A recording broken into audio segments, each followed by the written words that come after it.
17 তারিখের এই হত্যাকাণ্ডের পরে যাদের হাতে টঙ্গীর ইজতেমার মাঠ সাধারণ নিরীহ মুসল্লিদের রক্তে রঞ্জিত হয়েছে, তাদের আসলে সেখানে ইজতেমা করার নৈতিক কোনো অধিকার থাকে না।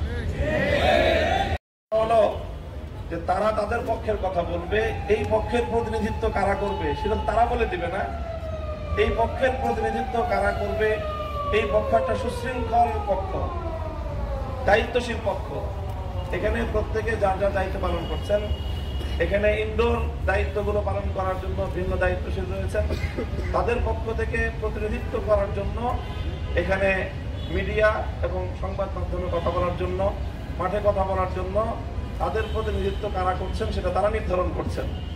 কাজেই এই কথাটা সম্পূর্ণই অমূলক এবং অযৌক্তিক একটি কথা যে অপর পক্ষ তারা আলোচনার জন্য এই পক্ষের প্রতিনিধি ঠিক করে দিবে, সেটার তো কোনো যুক্তি থাকতে পারে না। এখানে তাবলীগ জামাত আগাগোড়াই এটা ধর্মপ্রাণ সকল আলেম ওলামা মুসলমানদের কাজ। তো যদি ধর্মীয় কাজ হয়ে থাকে, তো ধর্মবেত্তাদেরকে আপনি মাইনাস করে বাদ দিয়ে তারপরে আপনি ধর্মীয় কাজ করতে চান, এটাই তো একটা বিভ্রান্তি। এই বিভ্রান্তিই তো আমরা সমাধান এবং এই বিভ্রান্তিই তো আমরা সংশোধন করতে চাই।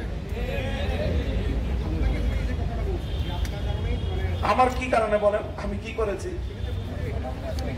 হেফাজত ইসলামের কথা আমি আবারও বলছি যে এখানে আলেম ওলামা হিসাবে তারা পরিচয় আসছেন, আলেমদের প্রতিনিধিত্ব করছেন। তারা যদি কাজটা ইসলামী কাজ হয়ে থাকে, তো ইসলামী কাজে নেতৃত্ব দিবে কারা, সিদ্ধান্ত দিবে কারা, ফয়সালা দিবে কারা?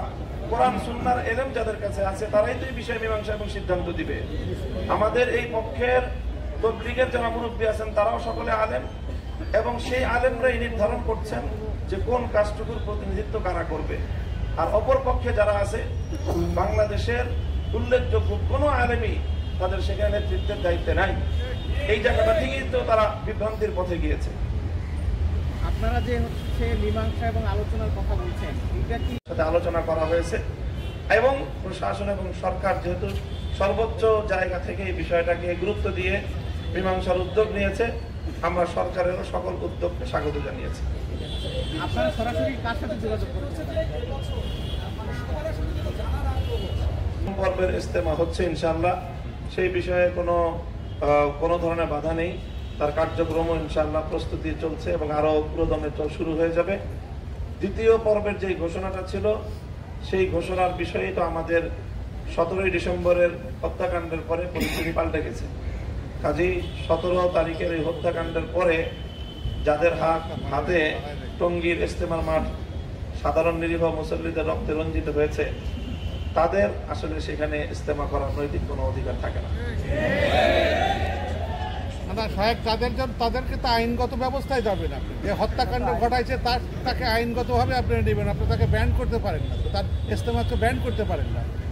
না, তো যদি আপনি হত্যাকারীর বিরুদ্ধে আইনানুগ ব্যবস্থা নেওয়া হয়, তো হত্যাকারী আবার কিভাবে ইজতেমা করে? সেটা প্রশাসন বলবে যে এটা তারা করতে পারে। সেটা প্রশাসনের কাছে আমরা দাবি জানাচ্ছি। আচ্ছা, থ্যাংক ইউ সকলকে, ধন্যবাদ।